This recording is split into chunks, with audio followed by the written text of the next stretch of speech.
16वें श्लोक क्या संक्रांति टीका चल रहा था।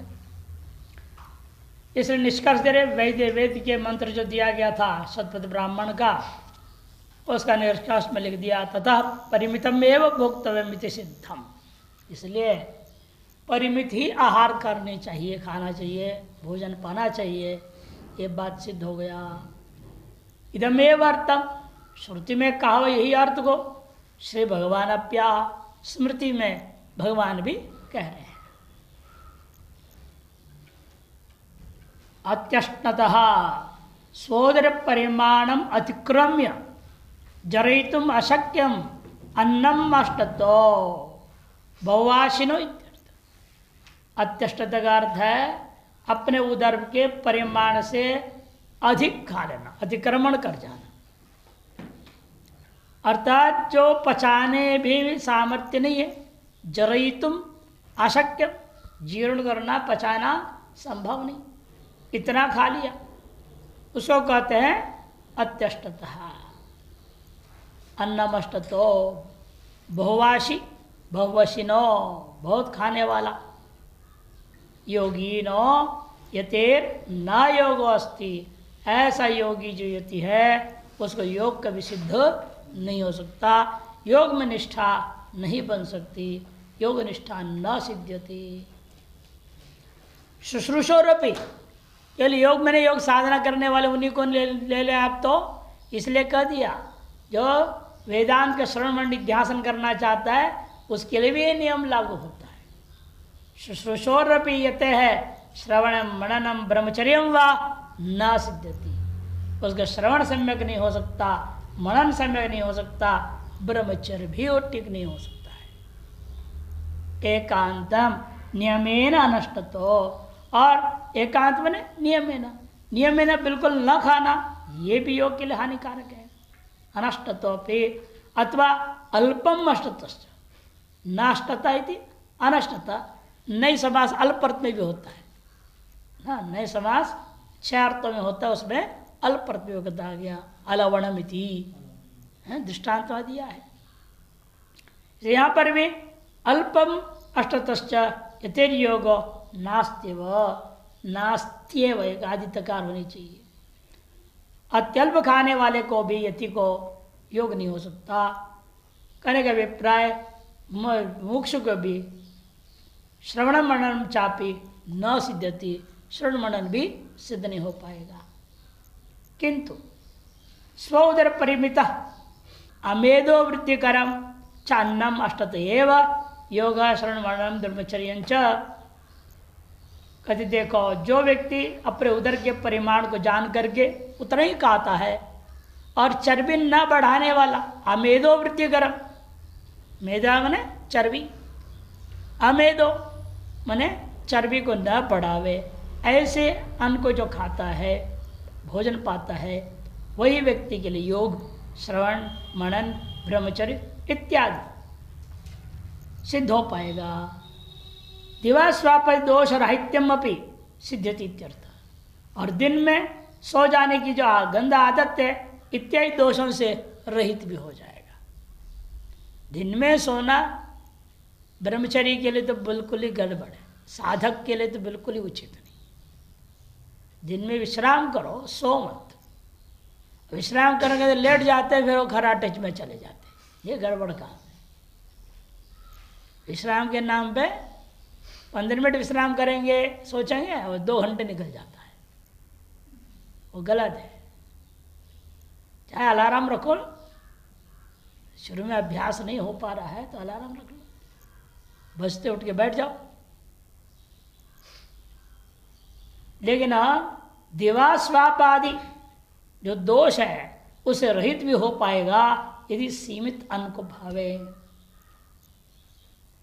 अथवा यूं भी कहा जा सकता है, स्मृति में योग शास्त्र में लिखा है, पूरे दशनेनार्धम तृतीयम उदके न तो वायो संचरणार्थाय चतुर्थम अवशेषयेत्।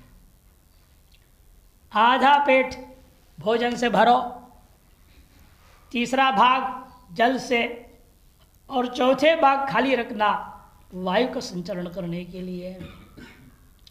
इत्यादि शास्त्र परिमाणम अतीत्य अष्टतो अनष्टतश्च योगो न सिद्धति इत्यादि शास्त्र में जो निर्णय दिया गया परिमाण है, इसको अतिक्रमण करके खाने वाला या उससे कम खाने वाला दोनों को भी योग सिद्ध नहीं होता। यथा तथा अति स्वप्नशील से अत्यंत निद्रालोरपि, अति स्वप्नशील में अत्यंत निद्रालु है, अति जागृत यदि जागने वाला, दोनों को भी योगो न सिद्ध्यति अर्थः दोनों को योग सिद्ध नहीं हो पाएगा।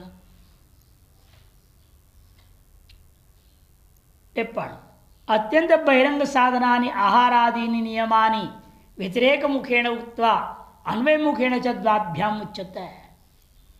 अत्यंत बहिरंग साधन जो आहार आदि नियम है उनको व्यतिरेक मुख से भी कहेंगे और अन्वय मुख से भी कहने के लिए ही द्वाभ्याम दो श्लोकों से कहा जा रहा है। श्रुतौच श्रुति में भी वही श्रुति जो है अत्य अषणाद अतिपानाद यच्चोग्रात परिग्रहात महानारायण उपनिषद, अधिक खाने से, अधिक पीने से, अत्यंत उग्र तप करने से या परिग्रह आदि से भी आपकी योग साधना कभी सफल नहीं होगा। जितना परिग्रह होगा उसको संभालने में समय लग जाता है। और जहाँ चौहंग का साम्राज्य है वहाँ तो कहना ही क्या है कि नहीं, पूरा ही ध्यान रखना, कब काट दे कपड़े, कब काट दे क्या, परिग्रह कर लिए दुनिया पर सामान। चूहों का निमंत्रण दिया ना अपने एक तरह से, जितना ज़्यादा इधर उधर सामान होता उतने ही ज़्यादा चूहों का और अन्य ऐसी चीज़ों का आना जाना शुरू हो जाता, जीव जंतुओं का। उनसे रक्षा करने के लिए लगे रहो। ये सब चक्कर है, इसलिए कहते ये सब चीज़ नहीं होना चाहिए। और इत्यादि एवं पूर्वोक्त वही है शतपथ ब्राह्मण का मंत्र, यदि वा आत्मसम्मितम अन्नम इत्यादि इत्यादि उत्तम एवं अनुवदति इत्यादि उक्त का ही जो है अनुवाद करते हुए यहाँ संक्षेपेण इस श्लोक में कहा गया नातस्तु योगोस्ति इत्यादि।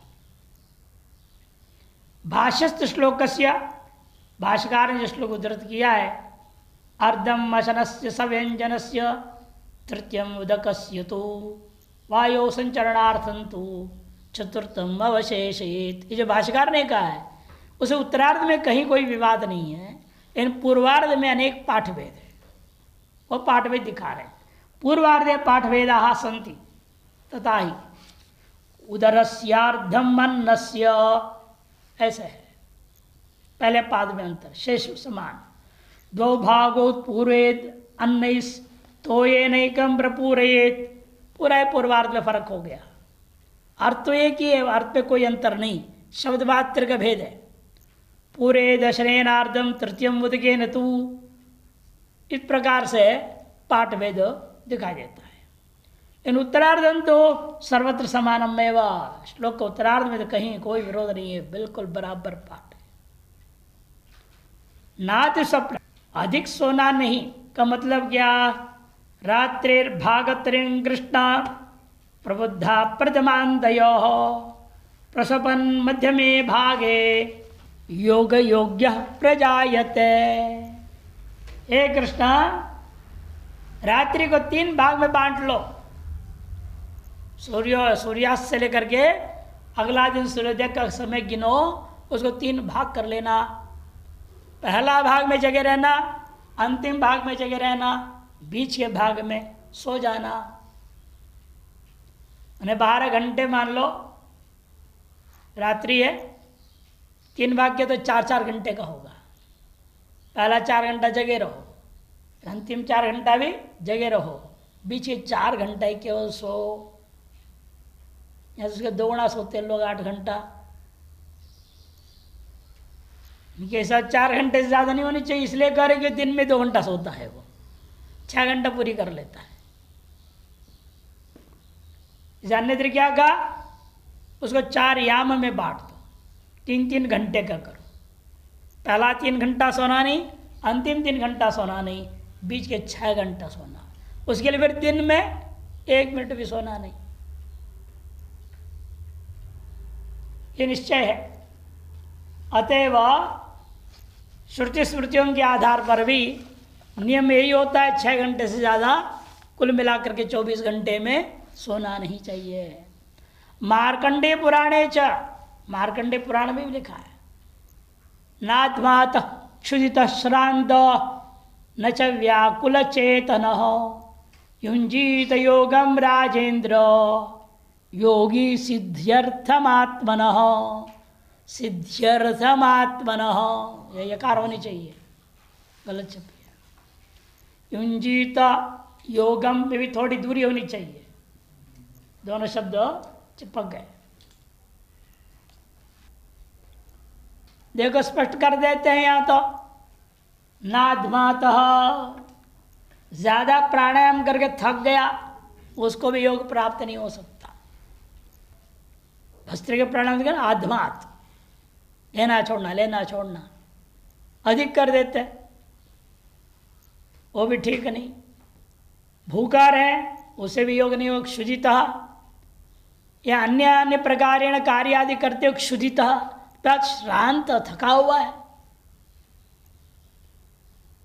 न च व्याकुल चेतन, व्याकुल चित्त वाला है, उसके लिए न योगम युंजीत, वह हे राजेंद्र वह योगी होकर अंतरण सिद्ध योग की सिद्धि के लिए, अंतरण शुद्धि के लिए आत्मना सिद्ध्यर्थम, आत्मन विशुद्ध्यर्थम जो है योगम न युंजीता, योग को जो है संपादन नहीं कर सकता, योग निष्ठा नहीं बन सकती उसको।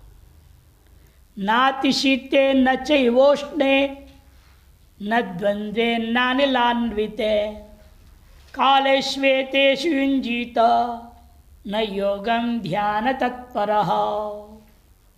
नातिशीत, अधिक ठंडी के दिन में भी आप कुछ नहीं कर सकते। अब बाहर बैठ के ठंडी में क्या करेगा वो, कंबल वंबल ओढ़ के टाइट बैठना पड़ जाएगा, ध्यान क्या होना है उसका। न चैवोष्णे, अत्यंत गर्मी में भी नहीं, न द्वंद्व, जहाँ द्वंद्व है, लड़ाई झगड़ा हो रहा है या अन्य प्रकार के द्वंद्व है, वहां भी योग नहीं हो सकता। नानिलान्वित, वायु तेज चल रहा है, हवाएं खूब चल रही है, वहां भी योग नहीं करना। एतेषु कालेषु योगम न युंजीत ध्यान तत्परः, ध्यान में जो तत्पर है वह व्यक्ति ऐसे काल में, ऐसी अवस्थाओं में कभी योगाभ्यास न करे। इंतजार करें, थोड़ी देर इंतजार करो, तूफान खत्म हो जाएगा। या ऐसे स्थान में चले जाओ जहाँ न ठंडी है न गर्मी है, या अपने कमरे को वातानुकूलित कर दो, न ठंड न गर्म, ठंडी में गर्म हो जाए, गर्मी में ठंडा हो जाए। इसलिए गुफाओं में रहते थे पहले, वहां ठंडी में गर्म है, गर्म में ठंडी है। आजकल तो वातानुकूलित जो है आपके पास संयंत्र है, उसको लगा लेते हैं लोग, उससे काम चलता है। कथम पुनर्योगो भवति इत्युच्यते, अभी उसी को अन्वय मुख से कहने के लिए बता रहे, योग की सिद्धि, योग की निष्ठा किस प्रकार से हो सकता है। फिर तरी कीदृश से योग सिद्ध्यति, किस प्रकार के व्यक्ति को योग सिद्ध होएगा, जो व्यक्ति इस प्रकार का होगा। युक्ताहार विहारस्य युक्त चेष्टस्य कर्मसु युक्त स्वप्नावबोधस्य योगो भवति दुःखः। युक्ताहार विहारस्य युक्त चेष्टस्य कर्मसु युक्त स्वप्नावबोधस्य योगो भवति दुःखः। युक्त आहार विहारस्य, जो आहार पूर्व के आहार के बारे में ही कहा था और उत्तरार्ध का स्वप्नावबोध के बारे में कहा था, ये अतिरिक्त और 3 बात कह दिया। विहार भी युक्त होना चाहिए, युक्त चेष्टस्य कर्मसु, ये भी अधिक जोड़ दिया। युक्त आहार और युक्त विहार। आहार की युक्तता तो वर्णन हो चुका है, विहार के बारे में बताएंगे। अधिक से अधिक 1 योजन दूर चलना चाहिए, उससे ज्यादा नहीं चलना। 1 योजन माने 2 मील बोलते हैं कुछ लोग 3 किलोमीटर बोलते हैं। उससे ज्यादा नहीं चलना चाहिए, एक बार में उतनी ही। फिर विश्राम कर लो, अपने अन्य कार्य करो, फिर भले शाम को दोबारा चलो। युक्त आहार और युक्त विहार एवं कर्मों में भी युक्त चेष्टस्य, चेष्टा है संयमित होनी चाहिए। अनावश्यक चेष्टा करना, हम लोग देखते हैं कई बार रसोई घर में लोग आते हैं काम करने हमारे यहाँ, हम सेवा करेंगे। एक छोटा सा काम होता है, जो एक आइटम बनाना है, रसोई घर के सारे बर्तन गंदा कर दे। अरे क्या किया? सब्जियां मनिया करने बैठेंगे, आधा सब्जी को कबाड़ में डाल देंगे। युक्त चेष्टा नहीं है ये। अपने कर्म में संयमित चेष्टा वाला ऐसा नहीं करेगा। न्यूनतम बर्तन इस्तेमाल करेगा, अपना कार्य कर को दिखा देगा। न्यूनतम कबाड़ निकालेगा, अधिकतम सब्जी का उपयोग करेगा। ये युक्त कर्म चेष्टसु, कर्म में युक्त चेष्टा होना। जो मैनेजमेंट बोलते हैं ना, व्यवस्था की शिक्षा होती है, मैनेजमेंट शिक्षा, उसमें है PERT and CPM theory. 2 theory होती है। क्रिटिकल पाथ मेथड, सीपीएम माने critical path method, PERT physical experimentation and reanalysis technique. उसमें क्या यही सिखाया जाता है, कम से कम आपका हलचल होनी चाहिए और अधिक से अधिक कार्य सिद्ध होना चाहिए। आप कहेंगे चाय बनाओ, देखेंगे आपको कैसे बना रहे, कहेंगे आपने इतना क्यों चला। आप एक बार पहले बर्तन रखेंगे, फिर पानी लगे डालेंगे, फिर उधर दूध लाएंगे, फिर चाय पत्ती एक कहेंगे ऐसा नहीं होता है। जब बर्तन धोए उसी समय अंदाज से ले लो ना पानी, ऐसे ना कर बर्तन खाली बर्तन ला के रख दी, फिर गिलास से पानी डाल रहा है। अधिक आप चेष्टा कर रहे हैं, अनावश्यक चेष्टा कर रहे हैं। सीमित चेष्टा हो और अधिकतम कार्य निष्पादन होनी चाहिए, कम से कम चेष्टा। इसकी भी शिक्षा दी जाती है। कम से कम सोचिए और अधिक से अधिक ज्ञान प्राप्त हो। और दिमाग दिन भर रात पर लगाए और क्या निकला, 2 पन्ने का भी अर्थ समझ में नहीं आया, फायदा क्या है? उसकी भी एक तरीका है, पंक्तियों का समन्वय करना, वाक्यों को लगाना, उसका तात्पर्य निचोड़ निकालना, दिमाग में बिठाना। योग कर्मसु कौशलम, इसलिए कहा युक्त चेष्टस्य कर्मसु। युक्त स्वप्नावबोधस्य, सोने और जगने में भी युक्तता हो, संयमित हो, ऐसे व्यक्ति के लिए योगो भवति दुख, सकल दुखों का विनाशक, मोक्ष का प्रदायक हो जाएगा योग। युक्ताहार विहारस्य आह्रियते आहार अन्नम, अन्न क्या है? शब्दादि सारे विषय, रूप रसगंध स्पर्श, केवल रोटी दाल सब्जी से ही नहीं है, वो भी एक नाम बता दिया है। अन्य विषयों में भी युक्तता होनी चाहिए। ये सब हमारे अंतःकरण का आहार है, भोजन है।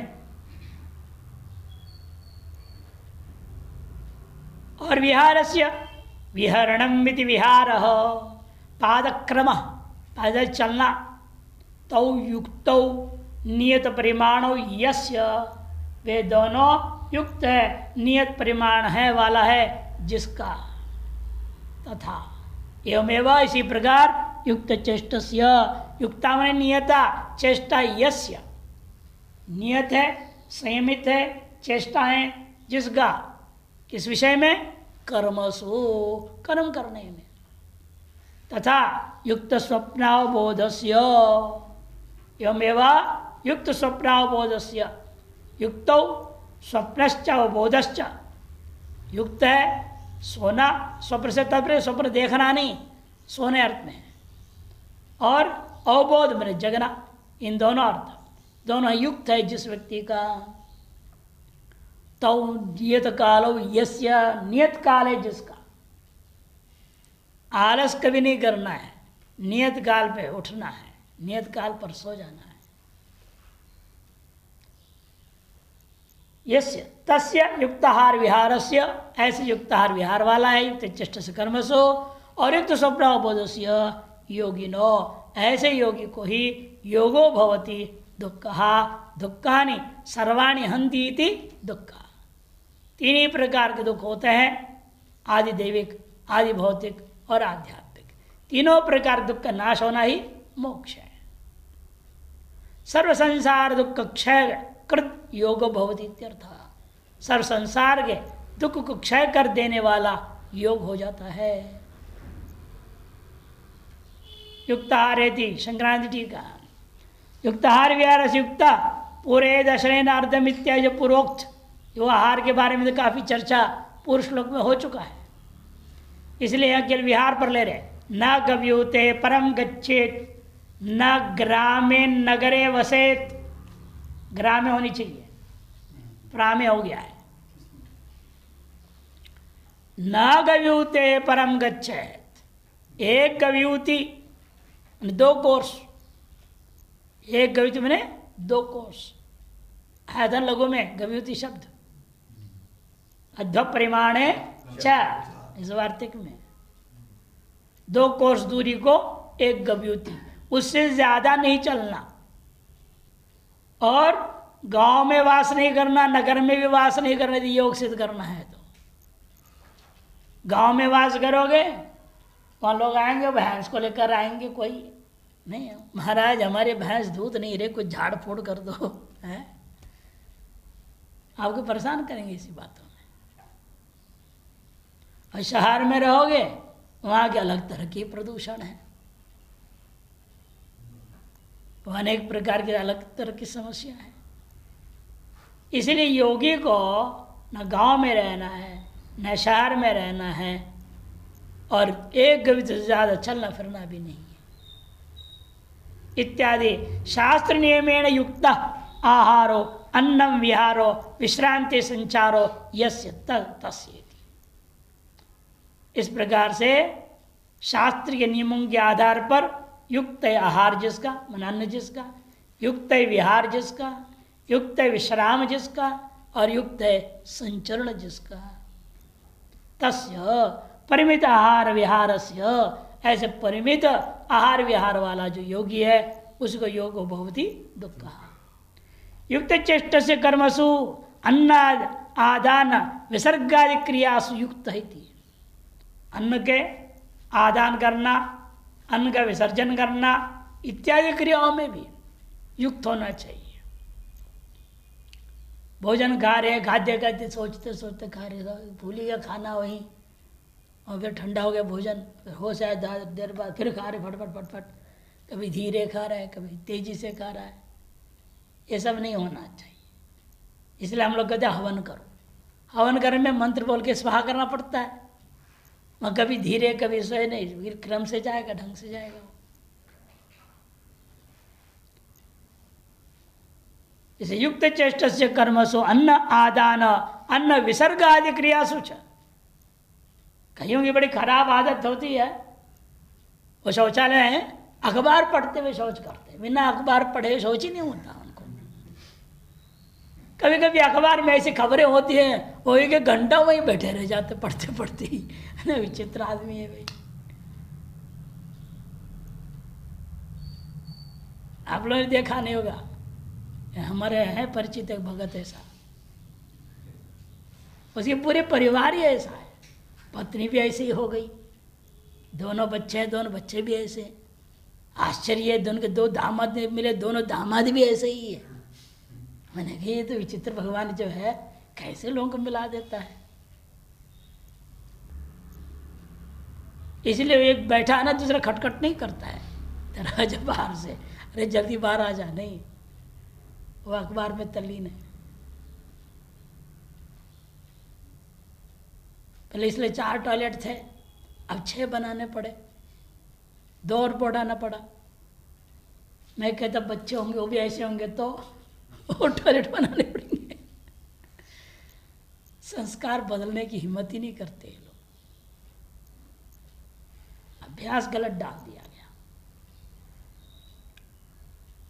इसलिए विसर्गादि क्रियाओं में भी संयमित होनी चाहिए। यावता कार्य सिद्धि तावत परिमिता, न तो विशृंखला चेष्टा। जितने से आपके कार्य सिद्ध हो उतने ही परिमित चेष्टा होनी चाहिए, विशृंखलित होकर नहीं करना चाहिए। न तो विशृंखलता चेष्टा देहेंद्रिय व्यापारो यस्य तस्यति। जिसकी देहेंद्रिय आदियों का व्यापार विशृंखलित पूर्वक चेष्टा नहीं है जिसका, ऐसे जो योगी है उसी योगी का योग सिद्ध होता है। युक्त स्वप्नावबोधस्य, स्वप्नो निद्रा अवबोधो जागरः। तो अवबोधो बोधा हो गया, ओ मात्रा कट गया है, जागरः। तो वे तो युक्त परिमित, वे तो युक्त परिमित है जिस योगी का। जागृया दशनाड्यस्तु निद्रा तो दशनाडिका, पश्चात जागरण तद दशनाड्यस्तु योगिनः। नाड़ियों में विभाग करना है, रात्रि के काल को 10-10 नाड़ियों में विभाग कर दो कह दिया। ये भी एक नाप के है, घड़ी होता है, नाड़ी होती है, अलग अलग शब्दों से बोला जाता है। अर्थात 30 नाड़ी 30 घड़ी बोलो, बात एक ही है। एक दिन में कितने घड़ी होते हैं? 60 घड़ी का एक दिन होता है ज्योतिष के अनुसार, और दिन का 30 घड़ी, रात्रि का 30 घड़ी। उसी को ज्योतिषियों ने नाड़ी नाम से भी दिया। 24 घंटा 60 घड़ी होता है, 60 नाड़ी होता है। तो रात्रि 30 घड़ी, 30 नाड़ी कहो। उसे 10-10 नाड़ी। अभी जो पूर्व में कहा थे 4-4 घंटा, आप अंग्रेजी के हिसाब जाओ तो 4 घंटा 4 घंटा 4 घंटा 3 भाग कर दिया। पहला और अंतिम में जगे रहना है, बीच के 4 घंटे सोना है। तो यहाँ पर भी कहने जागृया दशनाड्यस्तो, उसके उत्तरवर्ती निद्रा तो दशनाडिका, पश्चात उसके बाद पुनः जागरणम तद दशनाड्यस्तु योगिनः। उसी प्रकार फिर 10 नाड़ियाँ अंतिम उसमें जगह रहना चाहिए। यदि उक्त लक्षण लक्षित स्वप्राबोध यस्य तस्य योगिनः ब्रह्मनिष्ठ से, उक्त लक्षण वाला से लक्षित जागरण और निद्रा जिसका है, ऐसे जो योगी ब्रह्मनिष्ठ का आहार विहार निद्रा आदि नाम अतिरिक्त तत्वे रजस्तम वृद्धि। इतना संयम करने को क्यों कहा जा रहा है आहार विहार आदियों का? कि आहार विहार निद्रा आदियों में अतिरिक्त कर दोगे, अधिक करने लगो या न्यून कर दोगे, नतीजा क्या होगा? रजोगुण तमोगुण बढ़ेगा, सात्विकता धीरे धीरे घट जाएगी। रजस्तम वृद्धि तया समाधेर ज्ञान से विच्छेदी। और रजोगुण तमोगुण के बढ़ने से क्या होगा? समाधि में विघ्न होगा, समाधि का विच्छेद होगा, आपके ज्ञानाभ्यास में विच्छेद हो जाएगा। ततस्तत् परिमित्या भवितव्यम। इसलिए इनका परिमिति से ही हमेशा प्रयोग होना चाहिए। एवं लक्षणस्य यतेर योग समाधिर दुख। ऐसे जो लक्षण वाला जो यति है, योगी है, उसी के प्रति जो योग है, उसकी जो समाधि अभ्यास है, ज्ञानाभ्यास है, वो क्या करेगा? दुख, सर्व दुखों का नाशक होगा। दुखानि आध्यात्मिक आदीनी जन्मादीनी च सर्वाणी। दुख क्या है? आध्यात्मिक आदि सबको ले लो, और तल लक्षित क्या होगा? जन्मादि भी ले लेना। सब के सब स्वानुष्ठान से उत्पन्न अप्रतिबद्ध बोधेना, अपने ही समाधि का अनुष्ठान है, ज्ञानानुष्ठान के से उत्पन्न जो अप्रतिबद्ध ज्ञान के द्वारा हंती दुख भवती, उसका योग दुख हो जाता है। अर्थात विधेय मुक्तिम संपादित इत्यर्थः, जीते जीव जीवन मुक्ति के साथ साथ मरणोत्तर क्षण में ही वह विधेय मुक्ति को प्राप्त कर जाएगा, ये इसका तात्पर्य है। टिप्पण पुनः योगांगम प्रत्याहारम प्रकारांतरण वक्ति, आसन वर्णन कर दिया गया था विस्तार रूपेण, अधिसंक्षेपण प्राणायाम को कह दिए थे। अब इस श्लोक में प्रत्याहार को एक तरह से वर्णन कर रहे हैं। ये दो श्लोकों जो पढ़ा आपने 16 और 17, ये दोनों प्रत्याहार का वर्णन कर रहे हैं। आगे 18 में धारणा का वर्णन करेंगे। प्रत्याहारम प्रकारांतरेण वक्ति युक्तेति, अथवा पूर्व श्लोके निषेध मुखेन उक्तम में व विधि मुखेन उपदिशति, पूर्व श्लोक में जो निषेध मुख से कहा गया था संक्षेपेण, उसको विधि मुखेन विस्तार से कहते हैं। युक्तार, युक्तार के भी अर्थ हो सकता है। देखो एक अलग पक्ष ला रहे हैं हम यहाँ। अष्टौग्रासा मुनेर भक्ष्या षोडशारण्यवासिनः, षोडश वनवासिनः भी पाठ है। वनवासिना या अरण्यवासन भी पाठ भेद होता है। षोडशारण्यवासिनः द्वात्रिंशत्तु गृहस्थानां यथेष्टं ब्रह्मचारिणाम्, यथेष्टं ब्रह्मचारिणाम्। ये बहुत खुश हो जाती इसको सुन करके। किस ब्रह्मचारी के लिए कह रहे हैं? आजकल के ब्रह्मचारियों के लिए नहीं। आजकल के ब्रह्मचारी के रोटी तोड़ने में लगे हुए हैं, कोई मेहनत तो करते हैं ही नहीं। पहले ब्रह्मचारियों के लिए क्या था? जाओ लकड़ी काट के लाओ, नदी से पानी ढो के लाओ, मेहनत करते थे। गुरुकुल में खेती होता तो खेती में मेहनत करते थे। आजकल भी कुछ ऐसे आर्य समाज के गुरुकुल है जहाँ छात्रों को दिन भर लगा देते हैं खेती में, पसीना छुड़ा देते हैं अच्छी तरह से। उसके लिए यथेष्टम ब्रह्मचारी नाम। लेकिन इतना वहाँ मेहनत करेगा, खाएगा तो करेगा क्या? फिर सो जाएगा। ये दिक्कत है वहाँ पर भी। इसलिए वो सेवा के काल भी 3 साल पहले रखते थे। वहाँ काम करते हो, रटते रहो। पहला 3 साल क्या होता था? पढ़ा नहीं जाता था, रटना था। यहाँ तो आते तब है जब पाठ शुरू होता है और 3 साल में खत्म होगा कि नहीं होगा पूछते हैं। अरे पहले 3 साल तो रटो, रटने का है 3 साल। फिर 3 साल प्रारंभिक ग्रंथों को पढ़ाई। फिर उसके बाद के 3 साल निर्णय होगा किस विषय में आप आगे बढ़ना चाहते हैं। न्याय से, वेदांत से, व्याकरण से, उस एक विषय का उच्च ग्रंथों को पढ़ाया जाता है। फिर अंत में आचार्यत्व के योग्य बनाया जाता है। अंतिम 3 साल तो 12 साल लगते थे। इसलिए गुरुकुल यहाँ तो लोग पहले ही बोल देते महाराज जी 3 साल में पूरा हो जाएगा ना, पहले पूछते हैं। हम 6 साल, 6 साल लगेगा। आश्चर्य करते हैं लोग। 12 साल कहेंगे तो हार्ट फेल हो जाएगा इनकी तो।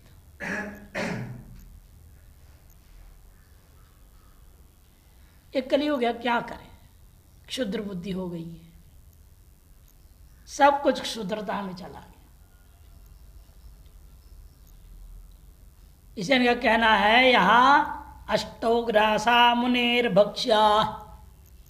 ग्रास का भी अर्थ गया, इतना बड़ा बड़ा गोला बना लिया ग्रास, भात का गोला बना लो। ग्रास का भी नाप दिया।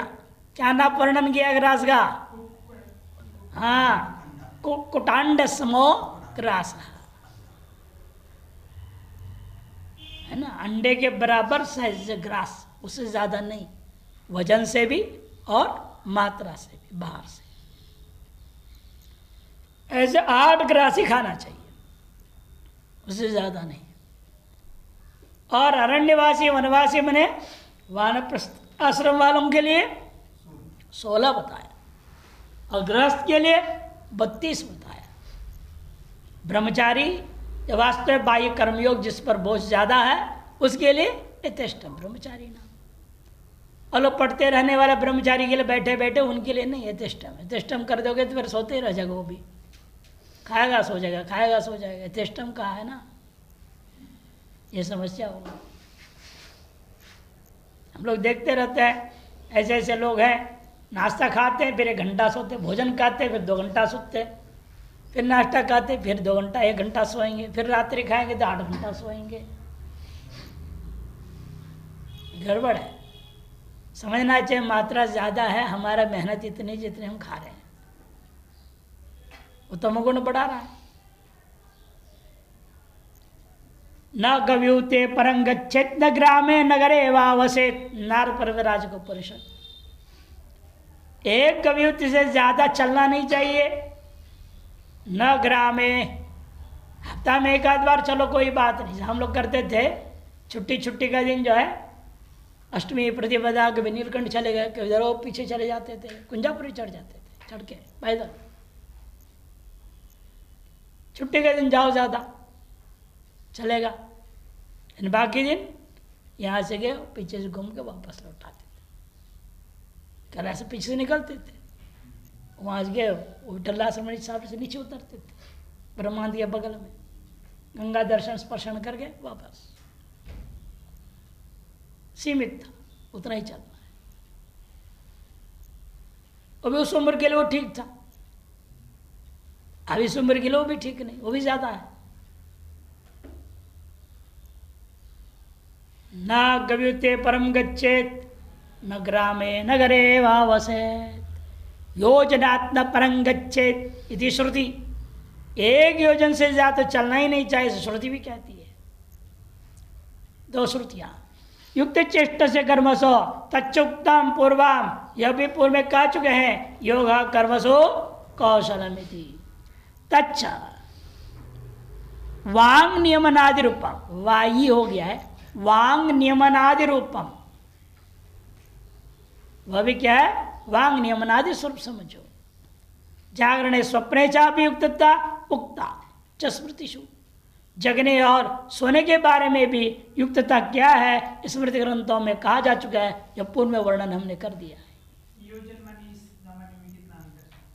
तो बता देने पहले बताया कि एक योजन कितना होता है, 2 कोर्स माने 5 किलोमीटर, 6 किलोमीटर अधिक से अधिक, ऐसे मानते, 3 मील मानते अधिक से अधिक। तथा ही रात्रो प्रथमतो 10 घटिका परिमिते काले जागरणम मध्यमे स्वपनम पुनर्पि 10 घटिका परिमितम जागरणमिति। पहले 10 घड़ी जगे रहना है, बीच के 10 घड़ी सोना है और अंतिम 10 घड़ी फिर जग करके ध्यान आदि करना है। इति स्वप्न बोधयोः नियत कालतम, जागृत और स्वप्न का भी नियत काल तय कर दिया गया है। अतादुना कदा युक्त भवति इत्युच्यते। और अब जो है यह योग की सिद्धि, युक्तता, युक्त अवस्था हमें कब प्राप्त होगा। इस पूर्व में योगारूढ़ कब होता है, वर्णन हो चुका है। यद्यपि उसको 2 बार कह रहे, उसी को 2 बार उठा रहे विस्तार रूपेण, स्वयं लिख रहे। देखो अगले संक्रांति में, यद्यपि यदा ही नेन्द्रियार्थेषु इति कूटस्थो विजितेन्द्रिय च योगिन योगारूढ़त्वं सम्यक निरूपितम। योगी का योगारूढ़त्व कब होता है, यह बात पूर्व में सम्यक रूपेण निरूपण कर चुके हैं। तथापि ब्रह्मविद्य लक्षण है, अब जो चल रहा है ब्रह्मविद्य का लक्षण के मामले में भी परिज्ञाते मुक्षु भी तद आराधनम तद आश्रणं च कृत्वा, मुक्षों के द्वारा ब्रह्माराधन करते हुए, ब्रह्म को आश्रय करते हुए ज्ञान मुक्तिश्च प्राप्तम, ज्ञान प्राप्ति पूर्वक मुक्ति को पाने के लिए क्या करना है, कब होता है वो, शक्यते इति तदेव च पुनर्विस्पष्टेति, पूर्वोक्त योगारूढ़ काल को ही दोबारा स्पष्ट किया जाता है।